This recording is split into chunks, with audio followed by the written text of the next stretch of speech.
Eringni qara, qurumsoqligini. O'zimni mashinamda olib chiqardim. Matizda ham keladi. Assalomu alaykum opajon. Homiylar. Voy chaqaloq mashina. Yo'q bola. Matizda kelganingiz yetmaganda bitta bulam ko'tarib kelmabsiz. Singlim sizga qo'chqorga o'g'il bergan bo'lsin. Opajon, men hammasini tushuntirib beraman sizlarga. Qarang, onasiga oyoqqa borib hammasini tushuntirib beraman senga, xo'pmi? Sizni Matizda ketgandan ko'ra-chi, opamni Kobaltda ketganim yaxshi. Opa.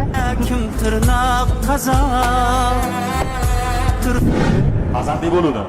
Shuning uchun hozir farzandimni olib chiqishimiz kerak. Qaysi raddomga? 9 ga boramiz, oka. Men boraman raddomga, shuni ayolimdan bolamni olib kelaman. Nimaga oka? Oka, har xil odam bor, sharoiti bor, sharoiti yo'q odamlar bor. Ularni oldiga chibir bo'lib qolmasin. Mana shu yerda kelib, mana shu yerdan qo'zg'ala qoldi, oka. Xo'pmi? Men hozir olib kelaman. Nima bo'ladi, bo'ldi? Ketdimi? Yo'q, oka, chiqishmadi, yo'q. Men Gulni nima qilay unda? Okajon, onajoningiz bormi-da? Borlar, borlar. Mana shu gulni onajoningizga sovg'a qiling. Duo qilib qo'ysalar bo'ldi. To'lmagan